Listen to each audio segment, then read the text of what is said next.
ونعوذ بالله من شرور أنفسنا ومن سيئات أعمالنا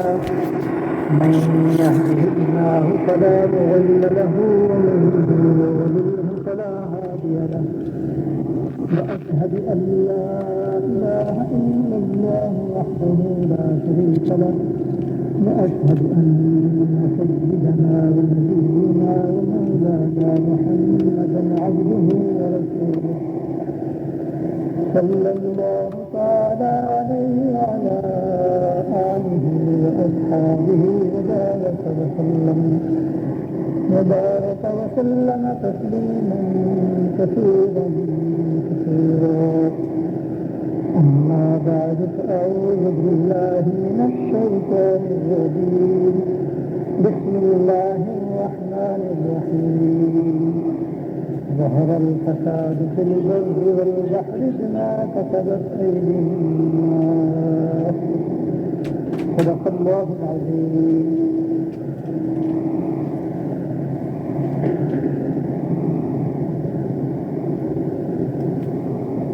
میرے قابل احترام بزرگ،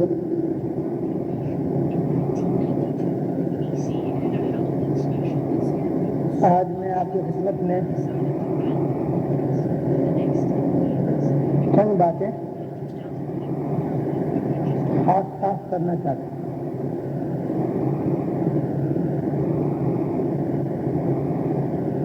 ہم سب کو چاہیے کہ ہم ان باتوں کو سمجھنے کی کوشش کریں اور اس کے مطابق عمل کرنے کی فکر کریں تاکہ ہم سب یعنی ہر وہ شخص جو ان پر عمل کرے وہ عمل کر کے اللہ تعالیٰ کی امان میں آ جائے اور اس کی حفاظت خاص میں آ جائے. جو شخص بھی ان پر عمل کرے گا وہی انشاءاللہ تعالیٰ محفوظ اور مامون ہوگا،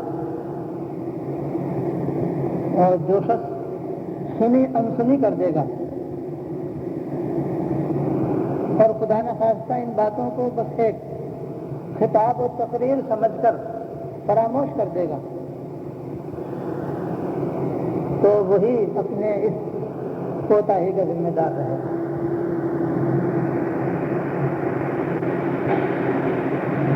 وہ بات جس کی طرف میں توجہ دلانا چاہتا ہوں وہ یہ ہے کہ اس وقت جو حالات ہم پر گزر رہے ہیں اور کافی دنوں سے ہم انہی حالات سے دوچار ہیں اور یہ حالات روز بروز سنگین ہوتے چلے جا رہے ہیں.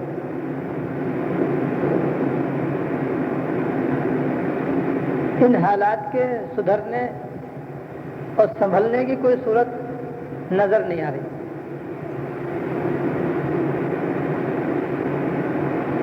حالات روز بروز بگڑتے ہوئے محسوس ہو رہے ہیں اور روز بروز ایک غیر یقینی صورتحال سامنے آتی جا رہی ہے. آئندہ کیا ہوگا کسی کو نہیں معلوم. غیب کا علم اللہ تعالیٰ کو ہے. آخر میں کیا ہوگا اللہ ہی بہتر جاننے والا ہے.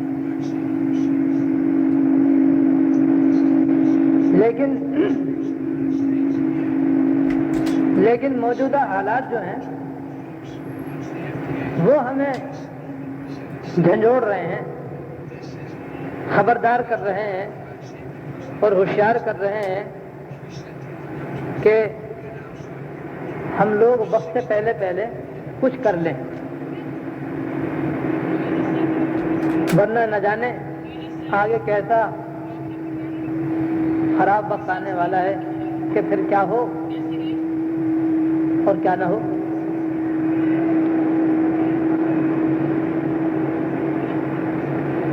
اس موجودہ کیفیت کو جس سے ہم دو چار ہیں قرآن و حدیث کی زبان میں اس کو فتنہ کہتے ہیں.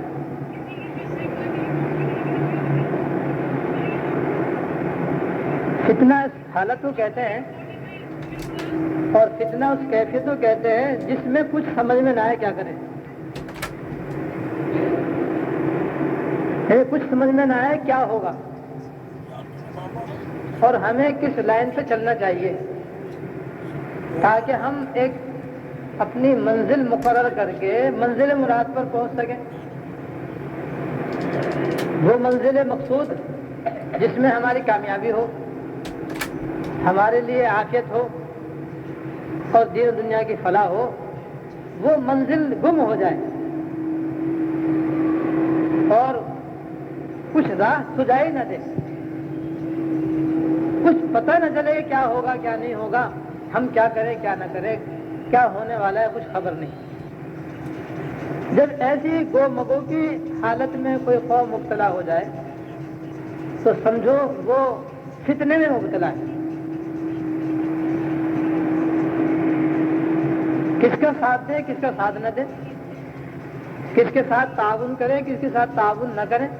کچھ واضح نہیں. کوئی نجات کا راستہ واضح اور بے غبار نہیں. تو سمجھو ہم فتنے میں مبتلا ہیں. اور قرآن کریم میں اور احادیث طیبہ میں فتنے کی حالت میں بھی ہمارے لیے رہنمائی موجود ہے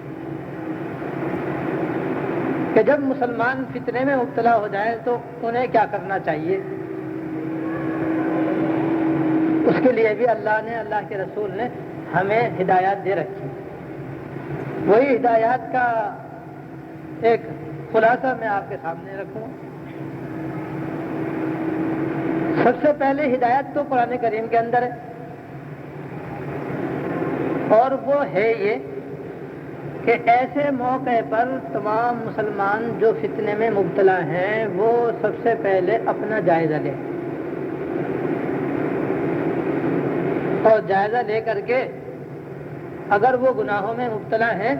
تو ان سے سچی توبہ کرے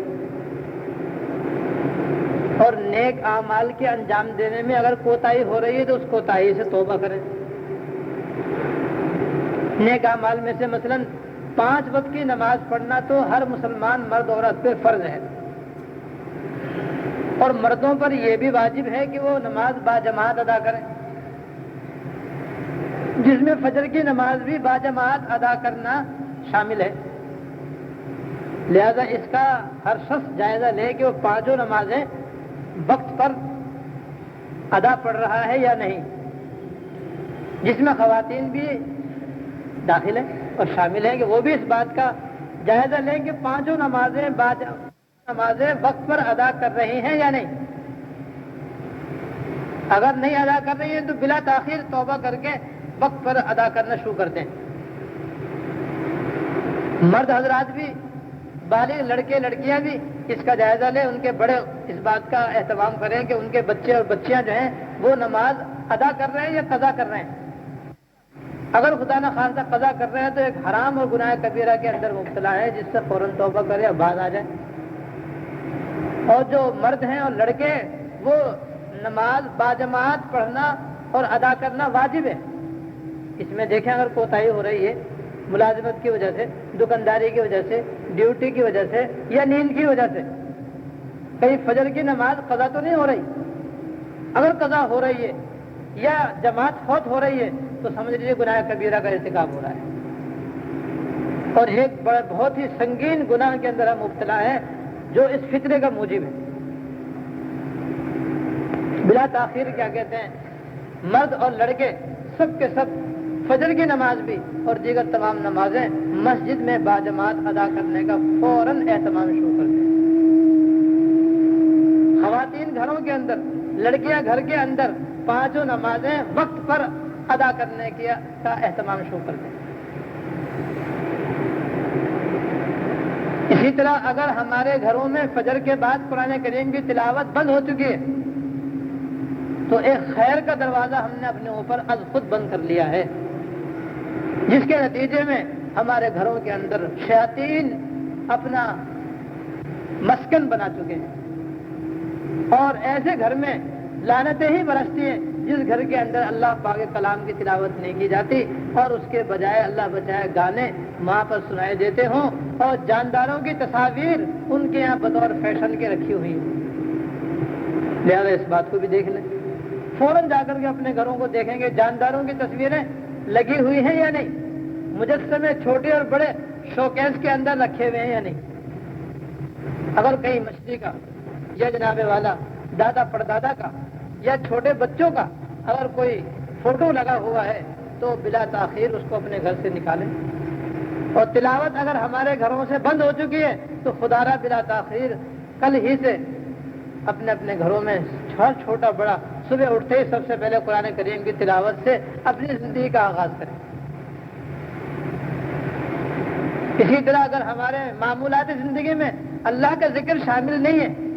تو ہر مصیبت ہمارے گھر میں موجود ہے، ہمارے دل دماغ میں موجود ہے، سمجھ، کیونکہ قرآن کریم میں اللہ بذکر اللہ تطمئن القلوب، اللہ پاک نے فرما دیا ہے کہ دلوں کو سکون، چین، آرام اور اطمینان محض اللہ کے ذکر سے نصیب ہوتا ہے۔ تو اگر ہم ذکر اللہ کے عادی نہیں ہیں تو پھر ہمارا ذہن پراگندہ، پریشان، مصیبتوں میں گھرا ہوا اور ذہن جو ہے طرح طرح کی تفکرات کے اندر کیا کہتے ہیں ڈوبا ہوا رہے گا، اور اس کے نتیجے میں پھر ذہن مشغول رہے گا تو گھر میں سکون کہاں سے آئے گا۔ لہذا چھوٹے بھی بڑے بھی کچھ نہ کچھ اللہ کا ذکر کرنے کا معمول بنا لیں۔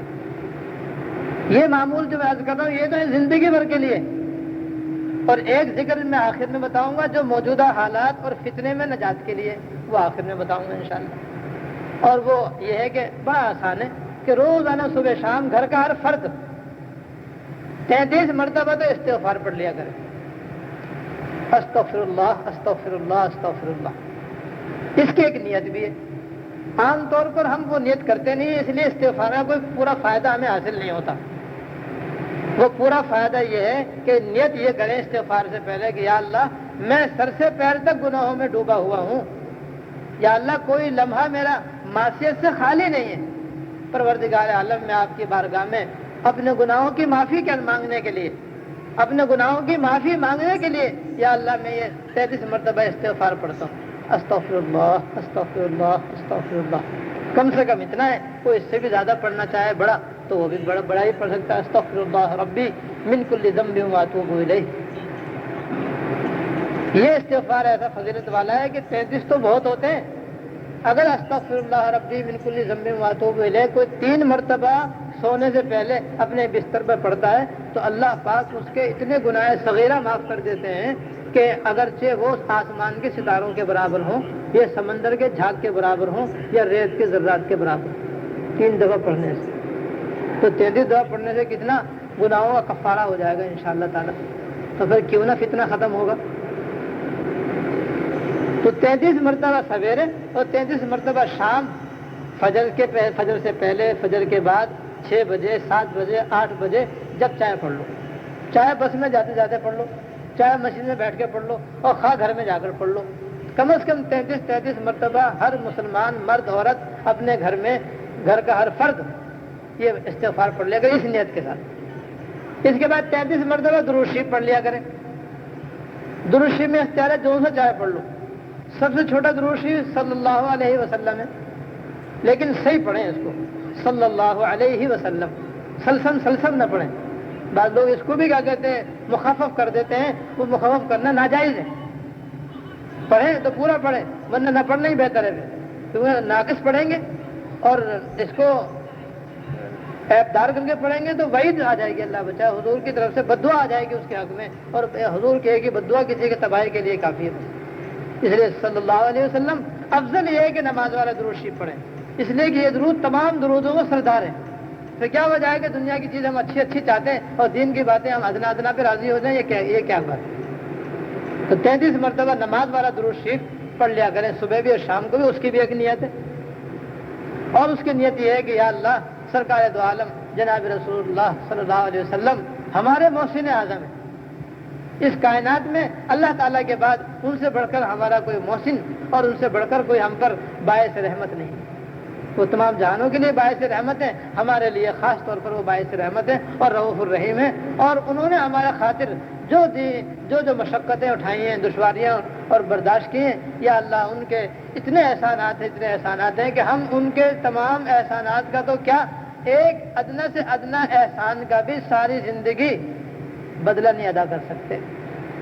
یہ تو یا اللہ آپ ہی کا احسان ہے کہ آپ نے ہمیں ان کے احسانات کے بدلے کچھ تھوڑا سا نذرانہ عقیدت پیش کرنے کا ایک ذریعہ آپ نے اپنے پاس سے عطا فرما دیا، جو آپ کے یہاں بھی مقبول اور محبوب ہے، اور حضور اکرم صلی اللہ علیہ وسلم کو بھی نہایت ہی محبوب ہے، اور وہ ہے درود و سلام کا تحفہ، کہ اللہ پاک بھی اس چیز کو بہت پسند فرماتے ہیں اور نبی اکرم صلی اللہ علیہ وسلم بھی اس کو بہت ہی پسند فرماتے ہیں۔ تو یا اللہ بس میں آپ کے احسانات کا ایک انتہائی ادنا سے ادنا درجے میں یا اللہ ادا کرنے کے لیے، حضور کی خوش دلی کے لیے یہ درود و سلام کا ہدیہ پیش کرتا ہوں۔ آپ اپنے فضل سے اس کو کامل و مکمل کر کے حضور کے شان کے مطابق اس کو سدھار کر انہیں خدمت میں پیش فرما دیں، اور اس میں ہمیں ذرہ برابر بھی کوئی ثواب نہ ملتا، تب بھی ہمارے اوپر یہ واجب تھا کہ ہم درود و سلام حضور خدمت میں پیش کرتے، کہ وہ تو آپ کے احسانات کا ایک اہم تقاضا ہے ہمارے سے۔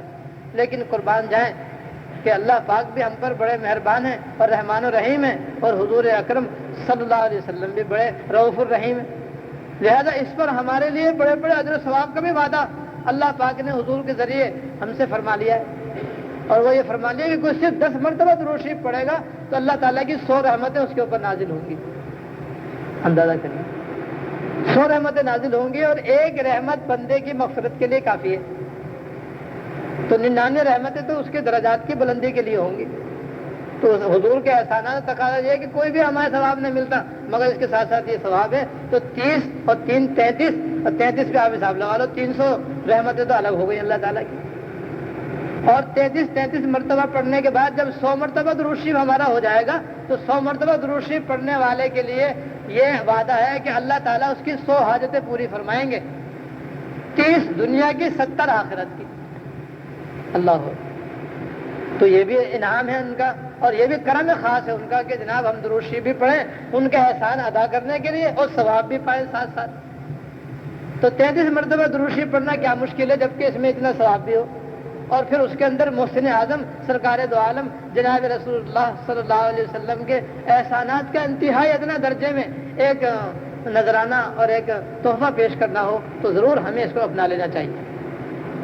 33 مرتبہ سویرے، 33 مرتبہ شام، اس نیت کے ساتھ۔ اس کے بعد 33 مرتبہ سبحان اللہ بحمدہ سبحان اللہ العظیم، اس کو پڑھ لیا کریں۔ یہ بھی وہ مقدس اور یہ بھی وہ مبارک کلمہ ہے کہ جس شخص کے زندگی کے معمولات میں شامل ہو جائے تو یقین جانو دنیا اور آخرت کی تمام بھلائیاں اس کے لیے مقدر ہو جائیں، اتنا مبارک کلمہ۔ حضرت نوح علیہ نبینا علیہ الصلوۃ والسلام کا جب انتقال کا وقت قریب آیا تو انہوں نے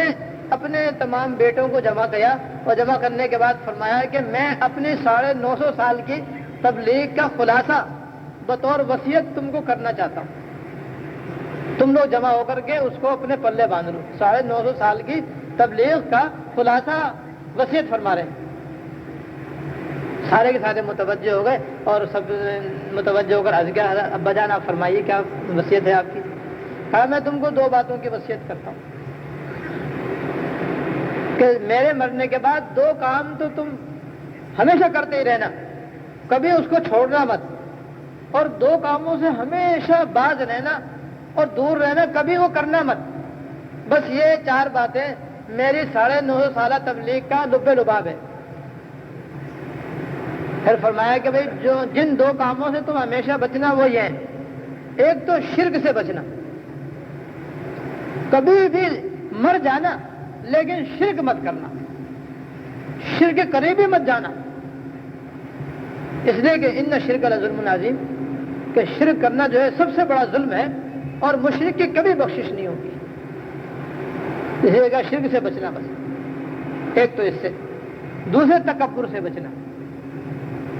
کہ تکبر ایسا بدترین گناہ ہے کہ جناب اس نے شیطان کی 8 لاکھ سال کی عبادت کو رائیگاں کر دیا۔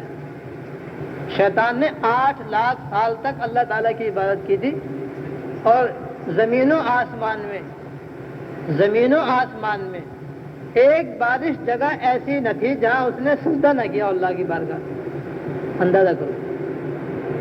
لیکن تکبر کی وجہ سے سارا کا سارا کیا کہتے ہیں اس کا یہ عبادت کا خاتمہ ہو گیا، اور قیامت تک کے لیے اس کے وہ خدا کی لعنت آ گئی اور کافروں میں شامل ہو گیا وہ تکبر کی وجہ سے۔ تو ہمیں کبھی تکبر نہ کرنا۔ تکبر کہتے اس کو ہے کہ آدمی دل میں اپنے کو اچھا سمجھے، دوسروں کو حقیر سمجھے، بس اسے تکبر کہتے ہیں۔ اور اگر دل میں سب کو اپنے سے اچھا سمجھے، اپنے کو سب سے کمتر سمجھے، اس کو تواضع کہتے ہیں۔ اور من تواضع للہ رفعہ اللہ، جو آدمی تواضع اختیار کرتا ہے اللہ تعالیٰ اس کو بلندیاں عطا فرماتے چلے جاتے، دنیا میں بھی سر بلند کرتے اور آخرت میں بلند درجات عطا فرماتے ہیں۔ اور تکبر کرنے والا دنیا میں بھی ذلیل ہوتا ہے اور آخرت میں وہ مہین مہین جو کیڑے ہوتے ہیں نا، لال رنگ کی چیونٹی ہوتی ہے چھوٹی والی، اس سے بھی چھوٹے چھوٹے آپ نے بھونگے دیکھے ہوں گے جو گول گول رائے کے دانے کے برابر ہوتے ہیں۔ قیامت کے دن تکبر کرنے والے اس رائے کے دانے کے برابر برابر ہوں گے جو زمین پر چل رہے ہوں گے اور لوگوں کے پیروں کے نیچے پیسے جا رہے ہوں گے، مریں گے نہیں مگر وہ اللہ بچائے۔ تکبر کرنے والوں کی آخرت میں جانے والا یہ ذلت ہوگی اور رسوائی ہوگی کہ میدان محشر میں سارے تکبر کرنے والے بھی ہوں گے، لیکن ان کا جسم جانے والا رائے کے دانے کے برابر یا اس سے بھی چھوٹا ہوگا، اور لوگوں کے پیروں کے نیچے وہ کچلے جائیں گے اور پیسے جائیں گے، لیکن مریں گے نہیں، اس لیے کہ وہ مرنے کا دن نہیں ہے، وہ تو اللہ بچائے عذاب کا دن ہے، اور ان کو جنت میں داخلہ نصیب نہ ہوگا۔ حدیث میں آتا ہے جس کے دل میں رائے کے برابر بھی ایمان ہوگا وہ جنت میں ضرور جائے گا، اور جس کے دل میں رائے کے برابر بھی تکبر ہوگا وہ جنت میں نہیں جائے گا، اللہ بچائے گا۔ تو فرمایا ایک تو کبھی بھی تم شرک نہیں کرنا، دوسرے کبھی بھی تکبر مت کرنا، ہمیشہ تواضع کو اپنائے رکھنا۔ یہ دو بچنے کے بتا دیے انہوں نے۔ پھر فرمایا دو کام ہمیشہ ہی کرتے رہنا، ایک یہ کہ تم لا الہ الا اللہ کثرت سے پڑھتے رہنا،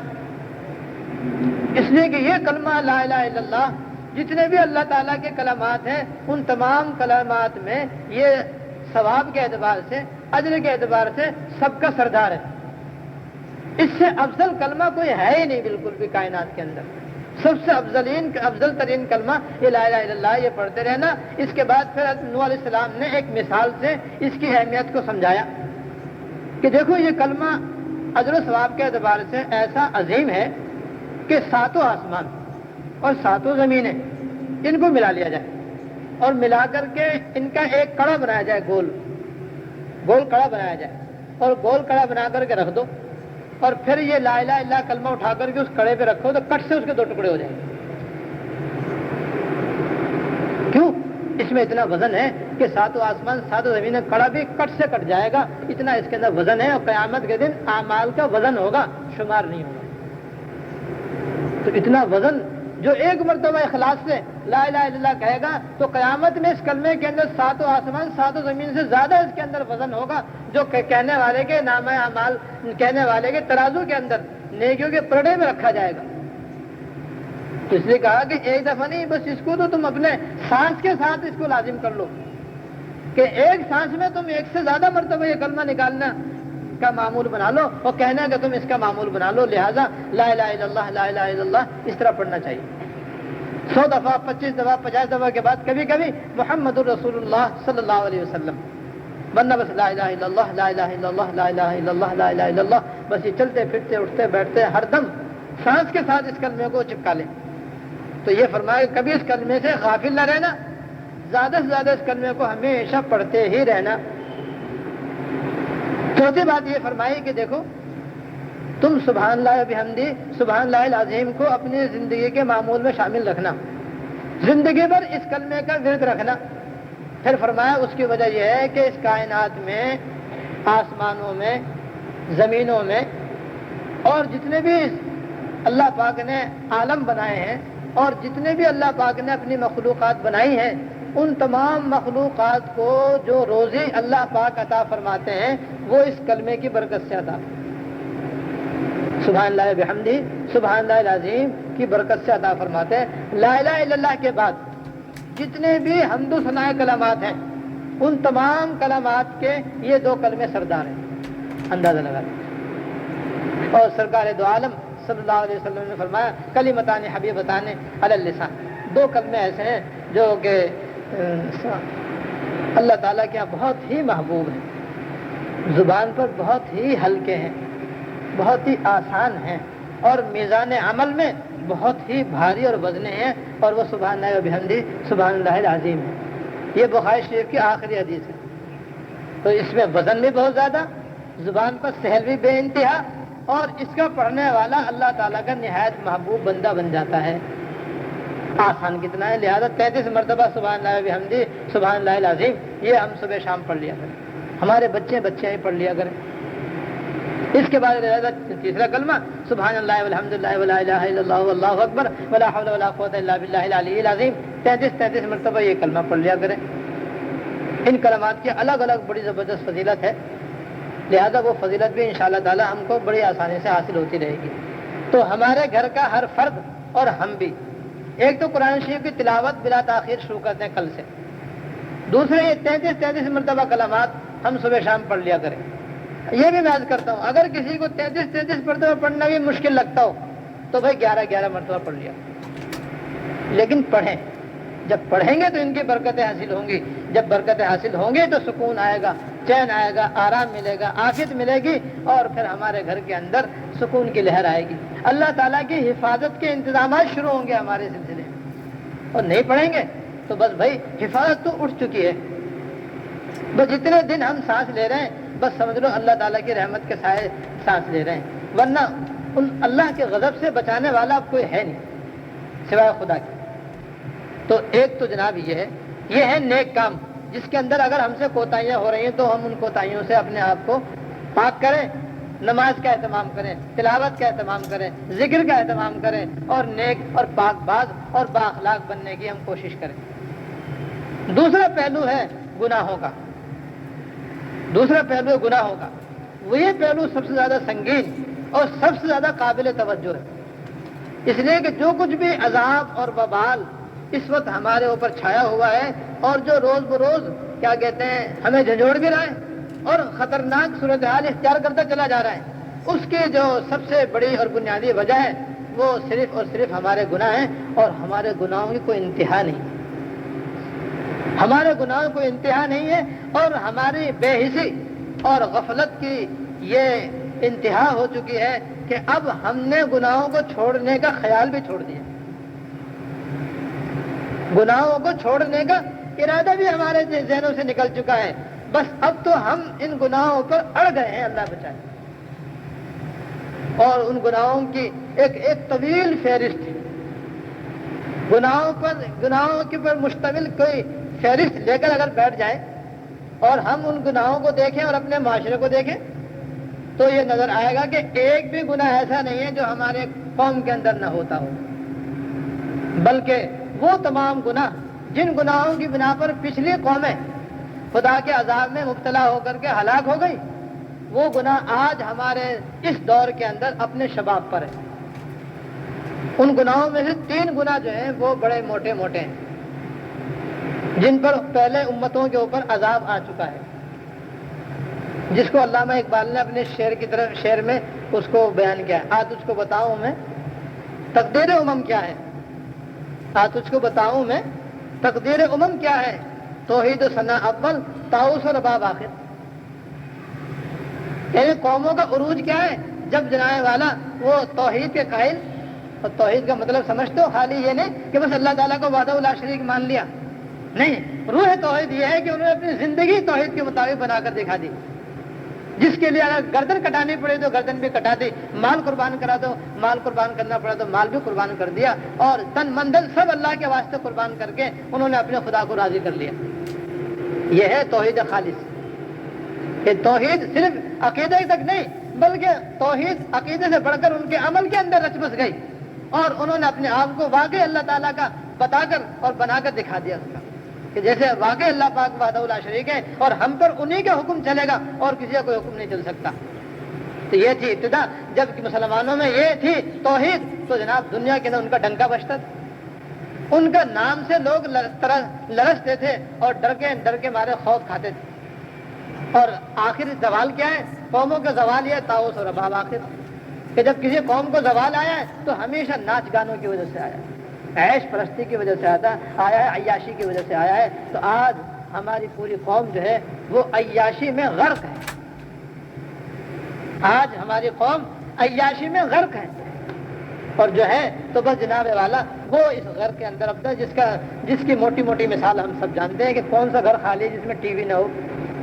اور آج چھٹی ہو جائے، خدا نہ کرے اب 3 چھٹیاں آنے والی، اس میں دیکھ لینا کوئی گھر جناب والا کہ ایسا نہیں ملے جہاں انڈیا کی فلم نہ چل رہی ہو. اب تو کراچی کے ڈرامے جناب انڈیا کی فلم سے کم نہیں ہے، اور انڈیا کی فلمیں جناب گھر گھر گھر گھر ہر لڑکی اور لڑکے کے ہاتھ میں. اور ڈش انٹینا لگانے کے بعد جس گھر میں وہ ہے تو وہاں تو ساری بلو فلمیں چل رہی ہیں کہ امریکہ جو ہے اس کی ننگی فلمیں گھر گھر کے اندر دیکھی جا رہی. کون دیکھنے والے؟ ہندو، عیسائی، یہودی نہیں، مسلمان. وہ مسلمان جس کا نام عبداللہ ہے، عبد الرحمان ہے، عبد الرحیم ہے، عبد الستار ہے.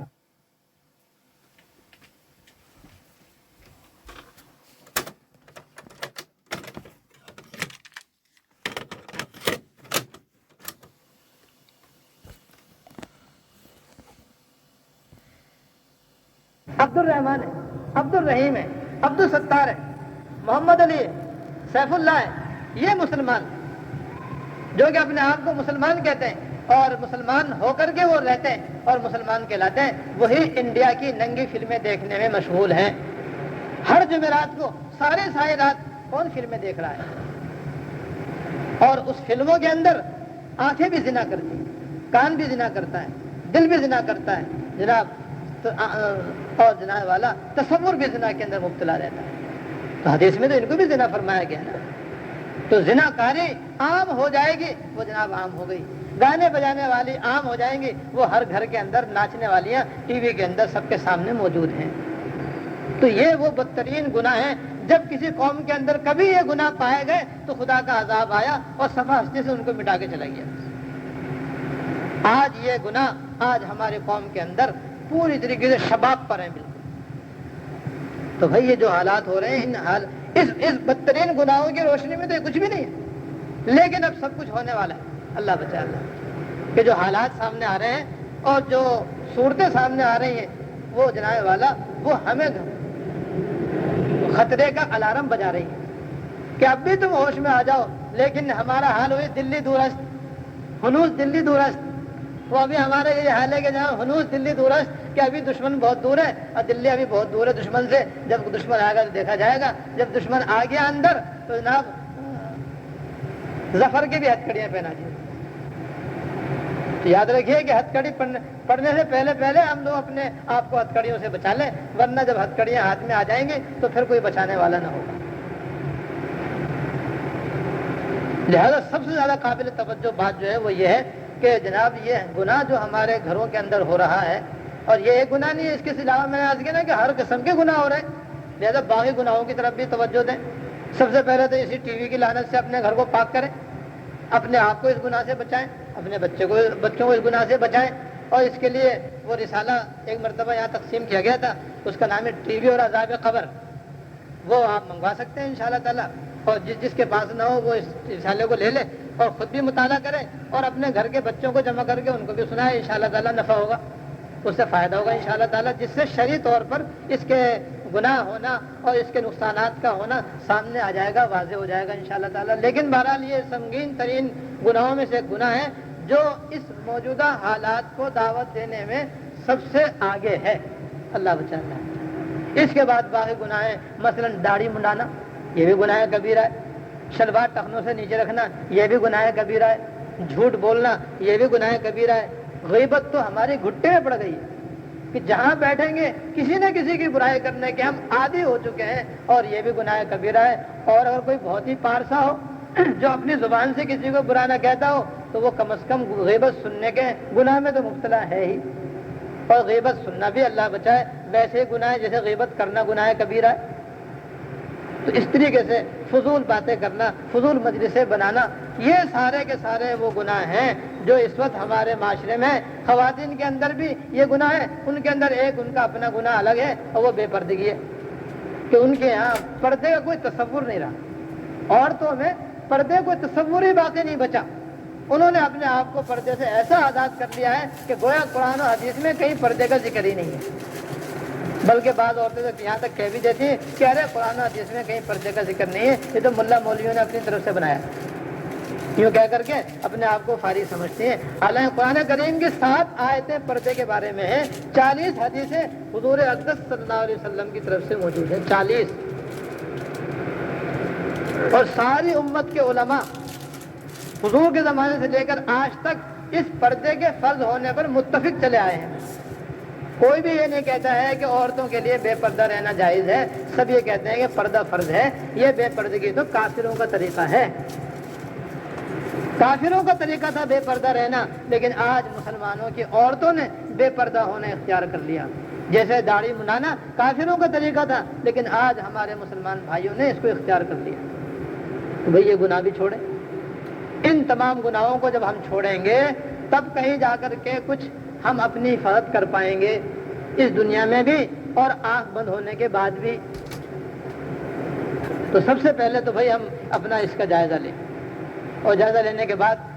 جو نیک کام میں نے تھوڑے سے بتائے ہیں ان کے جو کمی کوتاہی ہے اس کا ازالہ کریں, اور ساتھ ہی سب سے زیادہ گناہوں کو چھوڑنے کی طرف متوجہ ہو جائیں. اور اس کی طرف متوجہ ہونے کے بعد اب بحالات موجودہ ہمیں کیا کرنا چاہیے, تاکہ کچھ حفظ مادہ ختم کے طور پر ہم پہلے سے کچھ کریں, اور کچھ کر کے جناب والا آئندہ ہونے والے خدا نہ کرے کوئی فساد ہو, خدا نہ کرے کیا ہو, اس آنے والے عظیم فتنے سے ہم اپنی حفاظت کر سکیں. تو اس کا علاج بھی قرآن و حدیث نے بتا دیا. میں نے شروع میں عرض کیا کہ فتنے کے بارے میں بھی اللہ اس کے رسول کی تعلیمات موجود ہیں. تو ایک بات تو یہ بتا دی میں نے آپ کے سامنے کھول کر کے, جو نیک اعمال میں جو کوتاہی ہو گئی ہے انہیں جلدی سے دور کر دیں. سب سے اہم یہ کہ جو گناہوں میں ہم مبتلا ہیں سب سے پہلے ان سے توبہ کر لیں. یہ فتنے کے موقع پر تعلیم نبی اکرم جناب رسول اللہ صلی اللہ علیہ وسلم کی. اور جناب دوسری بات یہ ہے کہ اللہ تعالیٰ کی طرف رجوع ہو جائیں, اللہ تعالیٰ کی طرف رجوع ہو جائیں. کیسے رجوع؟ کہ ہم میں سے ہر آدمی انفرادی طور پر تنہائی میں اللہ تعالیٰ کے سامنے, چاہے مسجد میں چاہے اپنے کمرے میں بیٹھے, اور بیٹھنے کے بعد اللہ تعالیٰ کے سامنے دعا کے لیے ہاتھ اٹھائیں. اور دعا کے لیے اٹھانے کے بعد سب سے پہلے تو سبحان اللہ بحمدی سبحان اللہ العظیم 3-4 مرتبہ توجہ سے کہیں. اس کے بعد پھر درود شریف پڑھیں. درود شریف پڑھنے کے بعد پھر اللہ تعالیٰ کو اللہ تعالیٰ کی رحمت کا واسطہ دیں, اور نبی اکرم صلی اللہ علیہ وسلم کا واسطہ دیں, اور عرض کرے کہ یا اللہ میں بہت ہی گنہگار اور خطا کار انسان ہوں, اور میں اپنے گناہوں کی وجہ سے یا اللہ میں مبتلا مصیبت ہوں. پروردگار عالم میں آپ کی بارگاہ میں میں آپ کو واسطہ دیتا ہوں کہ اس فتنے سے مجھ کو نجات عطا ہو. قرآن کریم میں تو یہ الفاظ ربنا لا تجعلنا فتنة للقوم الظالمین ونجنا برحمتک من القوم الکافرین. اے اللہ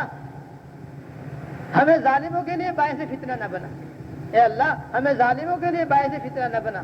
اور اپنے کرم سے کافروں سے ہم کو نجات عطا فرما. کہ جو کچھ بھی مصیبت ہے اور جو بھی فتنہ ہے یہ سب کافروں کا تو بنایا ہوا ہے, انہی کی تو یہ سازشیں جو ہیں ہم کو تہو بالا کر رہی ہیں. تو اس میں بڑی جامع ترین دعا ہے. تو اگر کوئی یہ دعا مانگ سکے تو بہت ہی اچھا. ربنا لا تجعلنا فتنة للقوم الظالمین ونجنا برحمتک من القوم الکافرین. اور اگر عربی میں یاد نہ ہو تو اردو میں کہہ لو یا اللہ اس فتنے سے ہم کو نجات عطا فرما, اور قوم مسلم کو اس سے نجات عطا فرما, اور اس کے جو اسباب ہیں یا اللہ ان کو بھی ختم فرما, اور اسباب عافیت ہم کو نصیب فرما.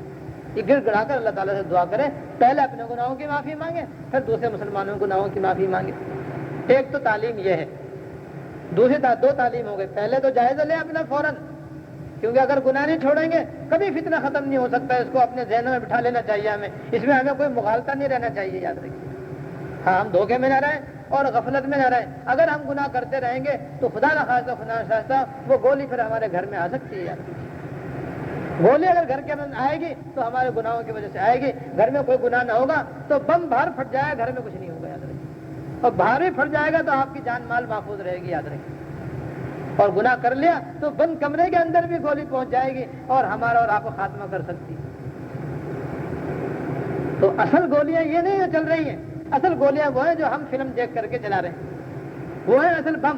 اور وہ ہیں اصل کیا کہتے ہیں گولیاں جو ہمارے گھروں کے اندر بند کمروں کے اندر چل رہی ہیں, وہی کیا کہتے ہیں باہر بھی چل رہی ہیں. پھر باہر انہوں نے یہ روپ دھار لیا، آگے خدا نہ خواستہ کوئی اور روپ نہ دھار لے، تو دعا اللہ تعالیٰ کی طرف رجوع کریں اللہ تعالیٰ کی طرف۔ اور اس کے بعد فضول سیر تفریح اور گھومنے پھرنے سے ہم لوگ رک جائیں، بس انتہائی ضروری اور ناگزیر صورت حال میں تو ہم ایک جگہ سے دوسری جگہ جائیں، کسی سے ملنا ہے تو ملنے چلے جائیں، ڈیوٹی دینی تو جانا ہی ہے، دکان کھولنی ہے، ملازمت کرنی ہے، یہ سب ناگزیر صورتیں ہیں۔ ان ناگزیر صورتوں میں تو ہم گھر سے نکلیں، لیکن جب ان ضروری اور مجبوری صورت حال سے فارغ ہو جائیں تو بس پھر اپنے گھر کے اندر رہیں۔ فضول گھر سے باہر ٹہلنا، ایسے ہی گھومنے پھرنے کے لیے نکل جانا، ایسی بلا ضرورت کسی ملنے کے لیے جانا،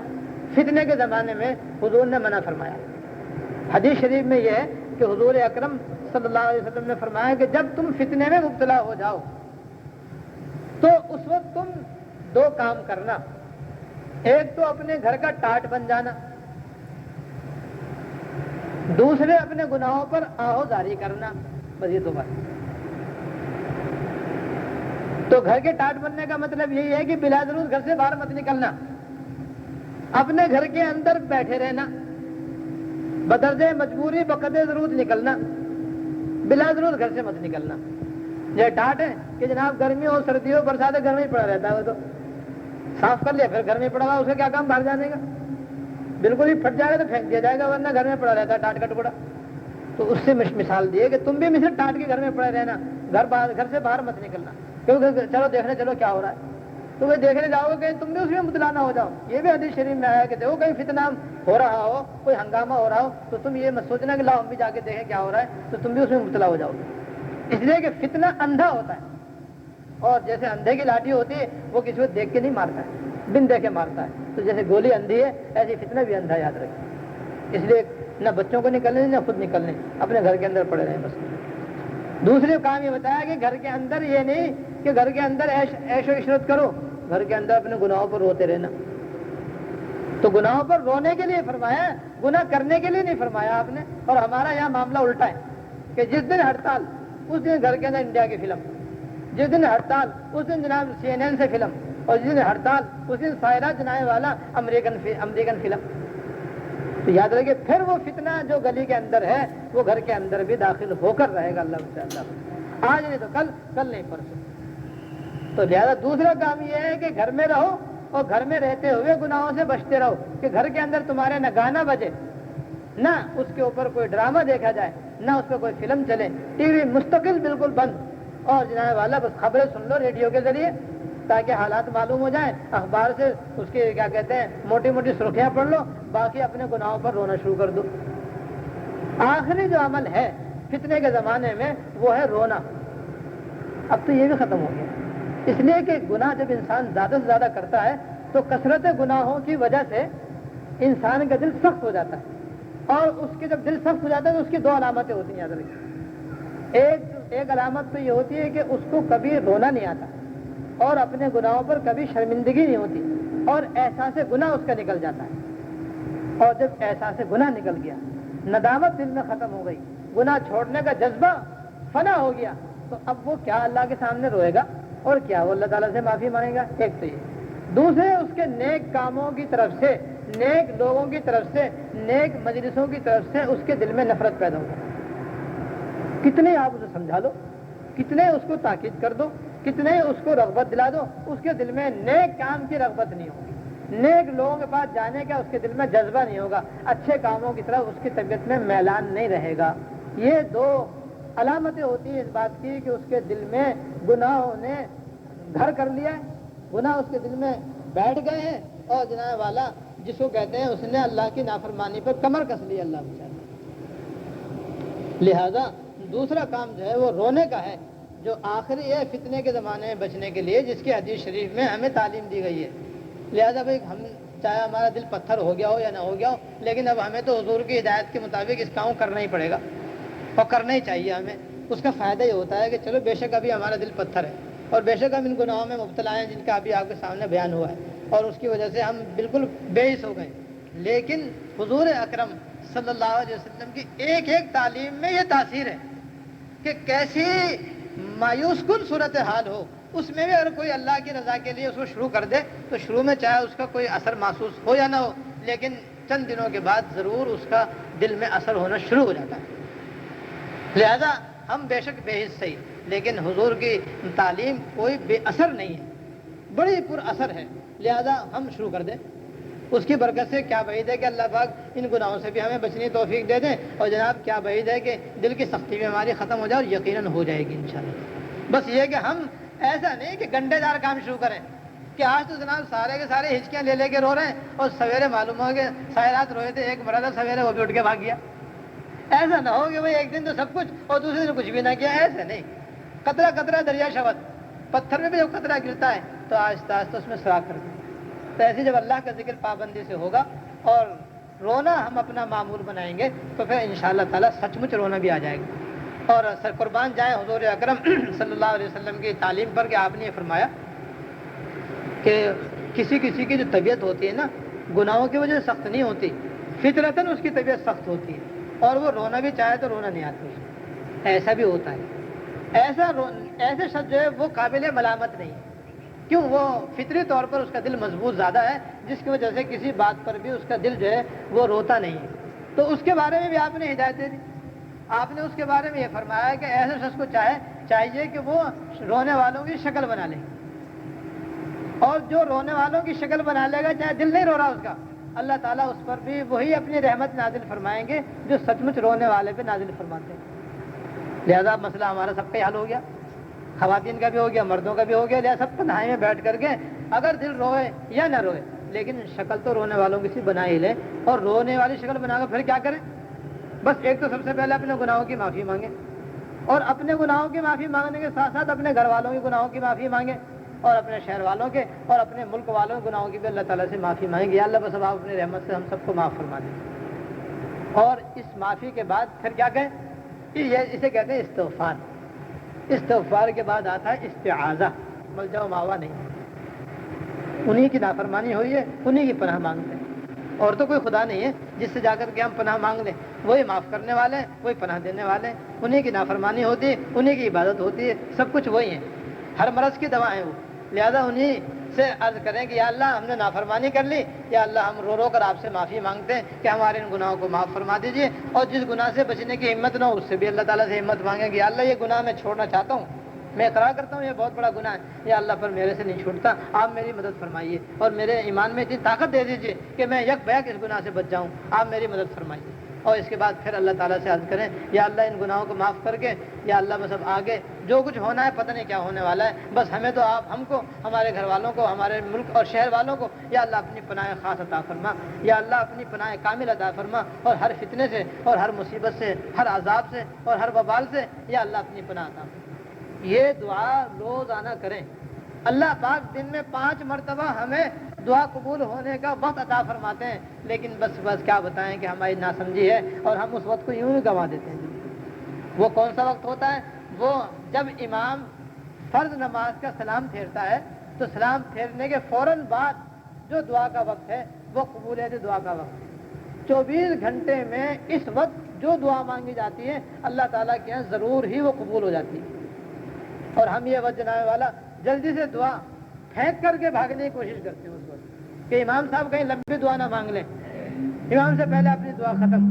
بہرحال امام کے ساتھ تو دعا مانگنا ضروری نہیں ہے، لیکن بھائی اس وقت اتنا تو ضرور ہمارے اندر ہوتا ہے کہ دماغ حاضر نہیں ہوتا، توجہ نہیں ہوتی، دھیان نہیں ہوتا، خیال کہیں اور ہے، دل دماغ کہیں اور ہے، بس ایک رٹی ہوئی دعا ہے ربنا آتنا فی الدنیا حسنہ وفی الآخرۃ حسنہ وقنا عذاب النار، اور بس چل دیے بس۔ تو یہ طوطے کی طرح دعا تو طوطے کی دعا کہلائے گی، یہ تو مانگنا نہیں کہلاتا، مانگنا تو کچھ اور ہی ہوتا ہے۔ تو مانگنا یہی ہے کہ اس وقت پوری توجہ کے ساتھ محتاج بن کر، فقیر بن کر، مسکین بن کر کے، رونے والی شکل بنا کر کے اللہ کے سامنے ہاتھ اٹھا کر گڑ گڑا کر دل کی گہرائی سے اپنے گناہوں کی معافی مانگیں، اور پھر عافیت مانگیں اور پناہ مانگیں، اور اس مصیبت کو، فتنے کے دور ہونے کی اللہ تعالیٰ سے گڑ گڑا کے دعا کریں۔ اس طرح اگر 5 نمازوں میں ہم معمول بنا لیں گے تو میں یقین سے عرض کرتا ہوں اللہ کے بھروسے کہ آپ چند روز گزرنے نہیں پائیں گے کہ کایا پلٹتی ہوئی محسوس ہو جائے گی انشاءاللہ۔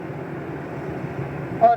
ایک کام میں پہلے بھی عرض کر کے گیا تھا کافی دن پہلے کہ بھئی اپنے اپنے گھروں میں 500 مرتبہ آیت کریمہ پڑھ کے دعا کرنا شروع کریں۔ سب لوگ اپنے اپنے گھروں میں بچوں کو جمع کریں اور 500 مرتبہ آیت کریمہ پڑھیں اور اول آخر 11 مرتبہ درود شریف، اور پھر اللہ تعالیٰ سے گھروں میں بھی دعا کریں اور یہ دعا کریں کہ یا اللہ اس کلمے کی برکت سے جیسے آپ نے یونس علیہ السلام کو ہر مصیبت سے نجات دے دی، یا اللہ اس فتنے سے، اس مصیبت سے، اس وبال سے جو ہمارے شہر پہ چھایا ہوا ہے، اپنے کرم سے اس سے ہم کو نجات عطا فرما۔ تو جب یہ سب کام کریں گے انشاءاللہ تعالیٰ تو یاد رکھیے کہ کچھ اور ہو یا نہ ہو، جو یہ کام کرنے والا ہوگا وہ انشاءاللہ ہر فتنے سے محفوظ رہے گا، وہ ہر فتنے سے محفوظ رہے گا۔ اگر اللہ تعالیٰ کی مشیت کچھ اور ہے اور کچھ اور وہ فیصلہ فرما چکے ہیں تو وہ فیصلہ ہو جائے گا، لیکن ان کاموں کرنے والا محفوظ رہے گا۔ اور کچھ بعید نہیں کہ کسی اللہ والے کی دعا کے صدقے اللہ پاک اس فیصلے کو تبدیل فرما دیں، اس پر بھی انہوں قدرت حاصل۔ لہذا اس کو رائے گا نہ سمجھیں اور یہ نہ سمجھیں کہ بھائی ساری قوم تو گناہوں کے اندر غرق ہے، ہمارے اس توبۃ اللہ سے کیا فائدہ ہوگا۔ ضرور فائدہ ہوگا۔ ہم اور آپ کی مثال ایسی ہے کشتی نوح، جو بھی کشتی نوح میں بیٹھ جائے گا وہ اس طوفان اور سیلاب سے محفوظ ہو جائے گا، جیسا کہ آج ہم پر یہ سیلاب آیا اور فتنے کا، اس فتنے سے وہ بچ جائے گا اور کشتی نوح میں بیٹھ جائے گا، جو ان کاموں کرتا رہے گا، اور جو نہیں کرے گا وہ سیلاب میں بہہ جائے گا۔ اللہ میں چاہتے ہیں اب دعا کرو اللہ تعالی ہم سب کو توفیق عمل عطا فرمائے۔ اللهم لك الحمد لا نحصي ثناء عليك انت كما اثنيت على نفسك، اللهم لك الحمد لا نحصي ثناء عليك انت كما اثنيت على نفسك، اللهم صل على سيدنا مولانا محمد وعلى ال سيدنا ومولانا محمد وبارك وسلم يا ارحم الراحمين یا رب العالمین یا حی یا قیوم یا ذا الجلال والاکرام۔ ہم نے آج تک بالغ ہونے سے لے کر آج تک یا اللہ جتنے بھی گناہ کیے ہیں یا اللہ اپنی رحمت سے ان کو معاف فرما، یا اللہ اپنی رحمت سے ہمارے اگلے پچھلے چھوٹے بڑے ہر گناہ کو معاف فرما، آئندہ بھی ہمیں ہر گناہ سے بچنے کی توفیق عطا فرما، اور یا اللہ اپنی رحمت سے ہمارے بھی، ہمارے شہر والوں کے بھی اور ہمارے ملک والوں کے یا اللہ سارے گناہوں کو معاف فرما اور اس فتنے کو ہم سے دور فرما۔ یا اللہ ہمارے گناہوں کے نتیجے میں جس فتنے میں ہم مبتلا ہو گئے، جس وبال میں ہم گرفتار ہو گئے، یا اللہ اس سے ہم کو نجات عطا فرما۔ یا اللہ آپ کو واسطہ آپ کی شان رحمت کا، یا اللہ واسطہ آپ کو آپ کے 99 ناموں کا، اور آپ کو واسطہ نبی اکرم جناب رسول اللہ صلی اللہ علیہ وسلم کا، اپنے فضل سے، اپنے کرم سے، حضور کے صدقے میں یا اللہ اس فتنے سے ہم کو نجات عطا فرما، اور یا اللہ آئندہ اگر اس سے بڑھ کر کوئی فتنہ آنے والا ہے تو اس سے ہم کو اپنی پناہ عطا فرما۔ یا اللہ ہم آپ سے درخواست کرتے ہیں آپ اپنے تقدیری فیصلے کو یا اللہ تبدیل فرما لیجیے اور ہم کو ہمارے ملک کو اپنی پناہ عطا فرما، اپنی حفاظت عطا فرما۔ یا اللہ اس نسوانی حکومت کا جلد خاتمہ فرما، جلد اس کا خاتمہ فرما، جلد اس کا خاتمہ فرما، اور ایک حکومت عادلہ یہاں پر قائم فرما۔ یا اللہ حکومت عادلہ قائم فرما۔ یا اللہ ہمارے جانوں کی، مالوں کی، عزت آبرو کی یا اللہ ہم کو حفاظت عطا فرما، سکون عطا فرما، چین عطا فرما۔ یا اللہ اس پورا شہر جو بدامنی کے اندر جل رہا ہے یا اللہ اس بدامنی کا خاتمہ فرما، یا اللہ بے اطمینانی کا خاتمہ فرما۔ یا اللہ اپنے کرم سے امن و امان کا اس کو گہوارہ بنا دے پورے شہر میں، یا اللہ پورے ملک میں، حیدرآباد میں، سکر میں امن و امان قائم فرما، دائمی امن قائم فرما، مکمل امن و امان قائم فرما۔ یا اللہ خوشحالی عطا فرما، فارغ البالی عطا فرما، حافظ عطا فرما، اپنی رضا عطا فرما، اور جن کاموں کا یا اللہ اس آپ کے فضل سے، آپ کی توفیق سے بیان ہوا ہے یا اللہ ہم سب کو ان پر توفیق عمل عطا فرما۔ یا اللہ کلام پاک کی تلاوت کی توفیق عطا فرما، اپنے ذکر کی توفیق عطا فرما، فرائض کو بجا لانے کی توفیق عطا فرما، نمازوں کو پابندی سے ادا کرنے کی توفیق عطا فرما، اور سب سے بڑھ کر یا اللہ ہم جو سر سے پیر تک بڑے بڑے گناہوں میں غرق ہیں یا اللہ ان گناہوں سے بچنے کی اور توبہ کی توفیق عطا فرما۔ یا اللہ پوری قوم کو اس گناہ سے توبہ کی توفیق عطا فرما، اور ان گناہوں کا جو عذاب اور وبال ہم پر چھایا ہوا ہے یا اللہ اس سے بھی ہم کو نجات عطا فرما، نجات عطا فرما۔ یا اللہ دنیا اور آخرت کی ہر خیر عطا فرما، اور ہر شر سے پناہ کامل عطا فرما، خاص اپنی مرضیات میں چلنے کی توفیق عطا فرما۔ یا اللہ اپنے رحمت سے ہم سے راضی ہو جا اور اپنی مرضیات میں چلنا نصیب فرما۔